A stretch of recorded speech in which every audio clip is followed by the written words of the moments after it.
It was the summer of 1940 when I stood before the House of Commons, gazing into the shadows cast by calamity. France, our brave ally, had fallen. The Luftwaffe soared above Europe like a carrion bird. The British Expeditionary Force, though rescued from the jaws of annihilation at Dunkirk, had left behind the machinery of war scattered on foreign sands. And yet, in that very hour, when the balance of the world seemed to tilt toward tyranny, I spoke the words that echo still. If the British Empire and its Commonwealth lasts for 1,000 years, men will still say this was their finest hour. Did not speak them as poetry. I did not speak them to stir hearts alone, though stir they did. I spoke them because they were true. Our finest hour was not a sentimental illusion.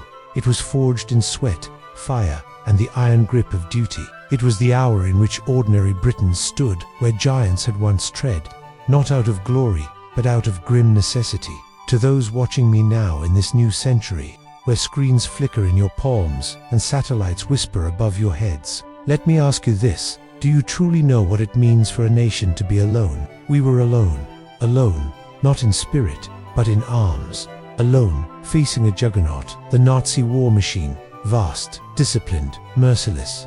One country after another had toppled before it, like dominoes, struck by a mailed fist. Czechoslovakia, Poland, Norway, Denmark, the Low Countries, and finally France, noble France, overwhelmed by the Blitzkrieg's thunder in the aftermath of Dunkirk.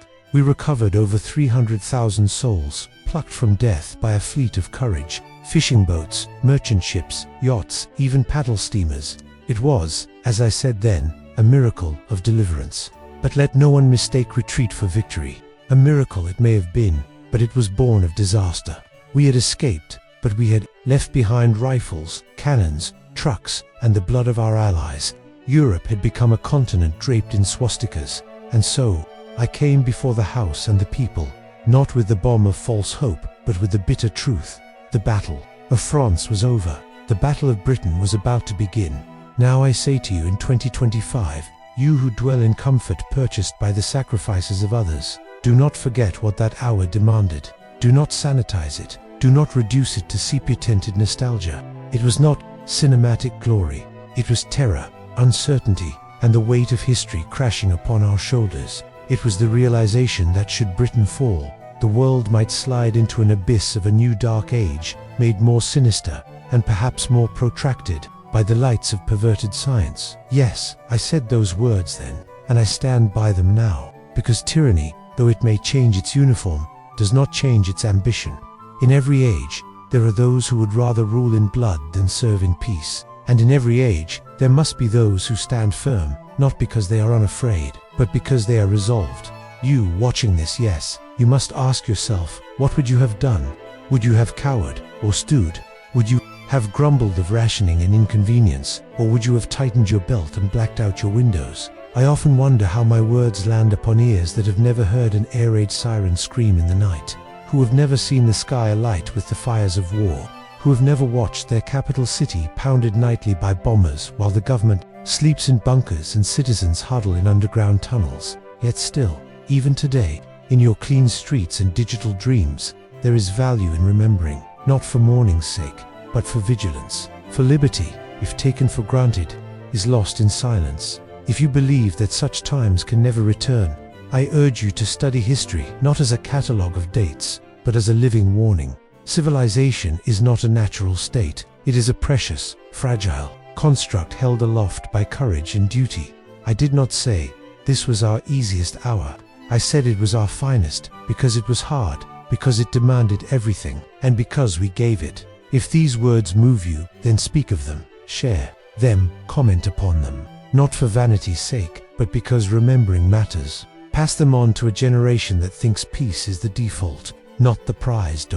Now, if you are ready, I shall continue and tell you not only what we faced, but why we could not yield an inch. Asterisk, we could not yield, not a village, not a field, not a yard of coastline, because we knew what awaited behind the enemy's banners. This was not a struggle of borders, nor a squabble of kings. It was a contest for the soul of mankind. We had watched the Nazis dismantle freedom with a surgeon's precision, reducing democracies to rubble and replacing them with puppet regimes, their flags desecrated, their voices silenced. Do not think for a moment that Britain was guaranteed victory. There were those clever men, calculating men, who urged for negotiation, for accommodation, for terms. They murmured that we might broker peace with Hitler, that we might preserve the island by surrendering our honor. They would have had us kneel to save our knees. But I have always believed that nations, like men, are measured not by what they will tolerate, but by what they will not. And I would rather that the British people lie dead upon their hearthstones than live as slaves under the jackboot of tyranny. That is why I stood in the Commons and said with plain resolve, we shall fight on the beaches, we shall fight on the landing grounds, we shall fight in the fields and in the streets, we shall fight in the hills, we shall never surrender, not because the outcome was certain, but because the cause was just. This was the context of our finest hour, not the glint of polished uniforms, but the grit of civilians filling sandbags, the defiance of schoolboys turned home guards, the stoic courage of mothers sending their children to the countryside, not knowing if they'd ever see them again. It was a nation welded together by duty and defiance. You must understand, we were not fighting for empire, we were fighting for existence. We were fighting for the right to live as free men and women under laws we had chosen, guided by conscience, not coercion. When I spoke on the 18th of June, 1940, I knew the peril. I felt the weight of it. The United States was not yet with us. The Soviets were, at that moment, still bound by their pact with the Nazis. Our lifeline lay in the Atlantic, and the U-boats prowled like wolves in the dark. We had rifles, yes, but too few. We had planes, brave and bold, but stretched thin. And yet, in that hour, we were more than we seemed. Our strength was not only in steel and strategy, it was in spirit. It was in the refusal to believe that evil could triumph, simply because it was strong. To those who look back upon that time and think us romantic, I say this, you mistake resolve for naivety. We knew the enemy's strength, we saw it daily. We felt the breath of its bombers on our necks, and still we stood out now. Some in this modern world, this world of speed and comfort and convenience may ask, was it worth it? Was it worth the pain, the fire, the loss? I tell you, without hesitation, yes, because had we fought, had we broken, had we treated liberty as a luxury and not a necessity, the world you inhabit now would be unrecognizable. It would be a world of silence, not speech, of obedience, not opinion, a world where truth is dictated and history rewritten to suit the victors. You must remember and remind others that freedom is not free, it is purchased, often in blood. And if you live in ease today, then give thanks not only to those who fought with rifles, but also to those who fought with words, who stood in Parliament and refused appeasement, who spoke the truth, though it was unpopular, who bore the loneliness of leadership when the crowd cried out for compromise. I did not choose war. War came to us, but I did choose how we would meet it.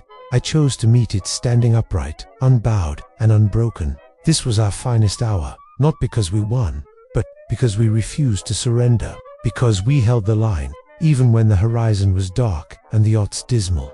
If you understand that, then you understand something essential about human dignity. And if you do not, well, then you must listen a little longer. There were those who said that the war would be over in weeks, for better or worse, that Britain could not endure alone, that the Channel was no barrier to the Wehrmacht, and that London would be occupied by Christmas. But I had lived through such illusions before. In the last war, the Great War, as it was then called, I had seen millions marched into mud and machine gun fire by the stubborn pride of empires.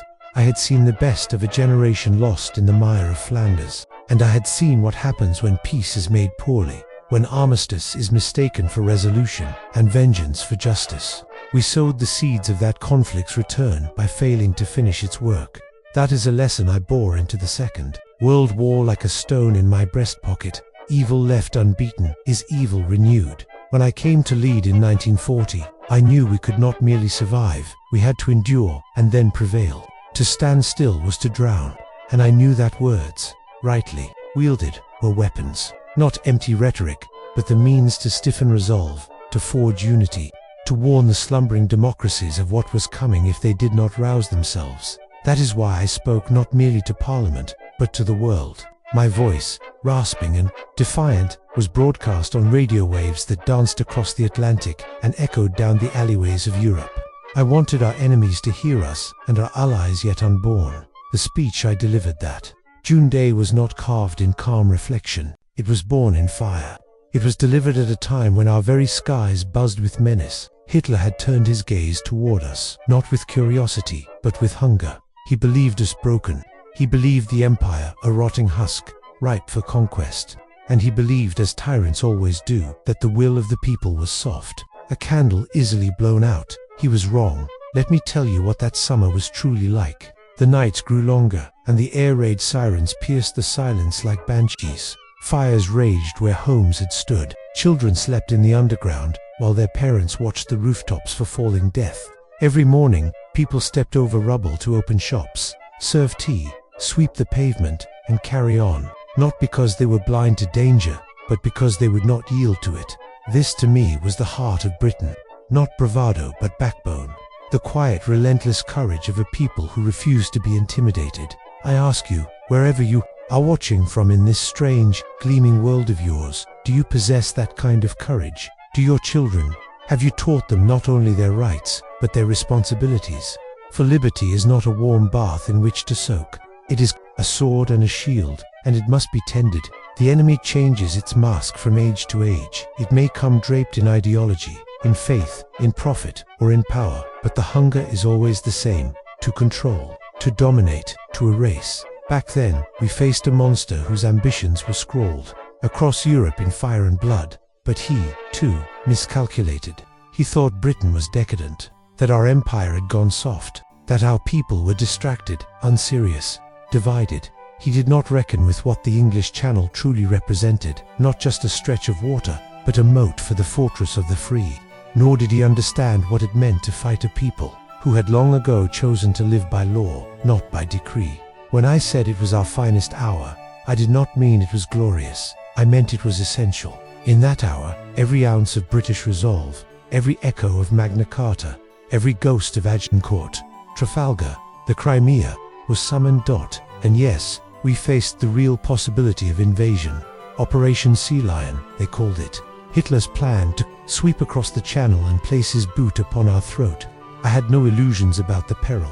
I instructed our forces, you will fight them on the beaches. I instructed our civil defense to prepare for sabotage, subversion, house-to-house fighting. I even instructed Parliament that if London were taken, the government would withdraw to the north and continue the war from the hinterlands, if necessary, from Canada or the far corners of the empire, but the war would go on. No white flags, no armistice, no embrace of evil. Some called this madness, others called it stubbornness, but history has called it necessary. And so I say to you now, do not grow comfortable in your freedoms. Do not grow deaf to the lessons written in ash and blood. Do not mistake peace for permanence, for in every age there are wolves.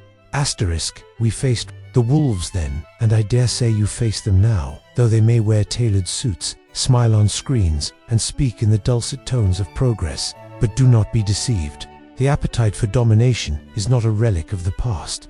It is eternal. It lives in the hearts of those who believe that might makes right, that truth is flexible, and that people are tools to be bent toward the aims of the powerful. In 1940, we understood this in our bones. We understood that if we faltered even for a moment, there would be no Britain left to recover.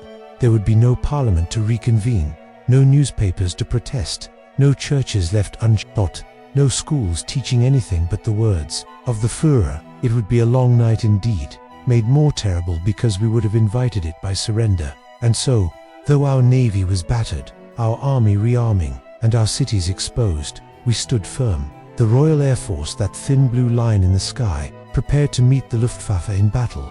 And battle they did. The Battle of Britain. Now there was a crucible. Imagine, if you will, young men, scarcely out of school, climbing into machines of fire and metal, outnumbered 5-1, to duel in the heavens over the fields of Kent and Sussex. These were not soldiers raised in glory. They were farmhands, students, factory workers, clerks, men who had no thought of fame, only duty. They did not fly for conquest. They flew to protect their homes, their sisters, their mothers, their country. When I looked upon them, when I watched them scramble to their aircraft, when I heard the reports of their sacrifices, I said words which have since become etched into our memory. Never in the field of human conflict was so much owed by so many to so few. I meant every syllable. They fought above us while we continued below, and it was a fight not only of bullets and bombs, but of wills. Hitler believed that he could bomb us into submission, that he could strike fear into the hearts of our people, that we would demand peace to avoid the fire.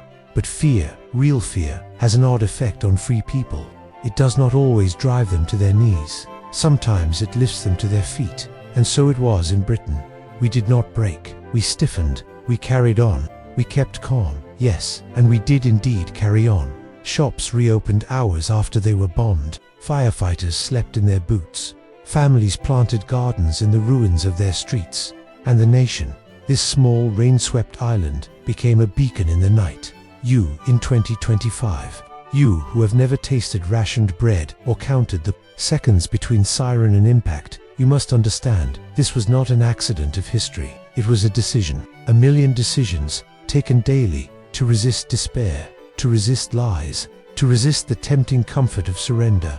I fear you live in an age where the value of such decisions is no longer well taught. Your wars are often remote, your threats digital, but the principle remains. Freedom, true freedom, must be defended, not only with arms, but with memory, with moral clarity, with the strength to say, there is such a thing as right, and I shall stand for it. So I come to you now, across time and technology, not to bask in nostalgia, but to remind you of what we endured, what we chose, and what we bequeathed. We gave you a world rescued from nightmare, but not immune to it. And I ask you, in earnest, what will you do with it? Will you allow truth to become malleable, shaped by whichever hands shout loudest? Will you allow comfort to erode principle?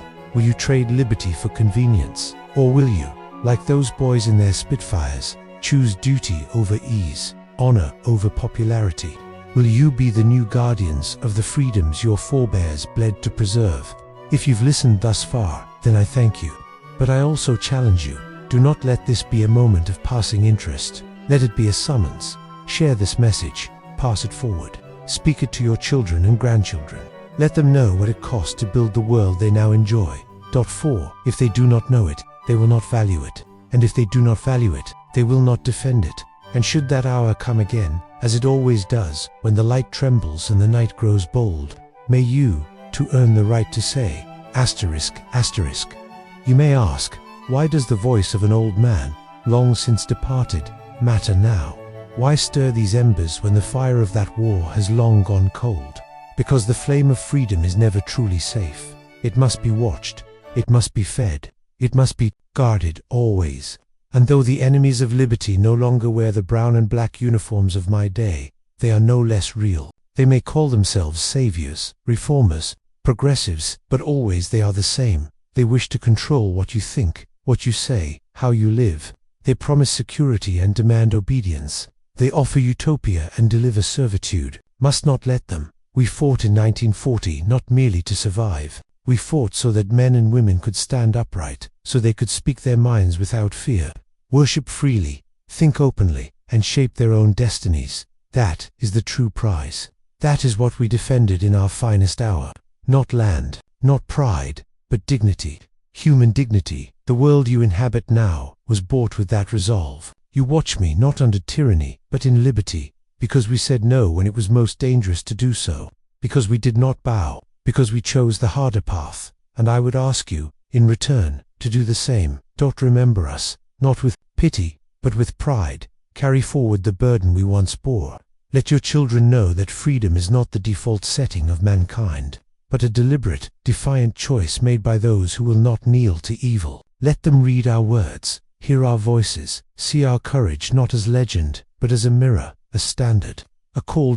And if ever, God forbid, your generation, or the next, is called to such a moment, may you find within yourselves the same fire that burned in us. May you rise with the same clarity, the same courage, the same calm, because the hour always comes. For every generation, the hour comes. You will not choose its time, or its form, only how you answer it. And if you answer well, if you meet it with faith, with honor, with steadfast hearts, then those who come after you may one day say of your time, this was their finest hour. Thank you for listening. Share this message if you believe in it. Let it live not in memory, but in action. Let it remind all who hear it. Freedom is never more than one generation from extinction, and greatness, though rare, is always possible now. Carry it forward. Good night, and may courage guide you.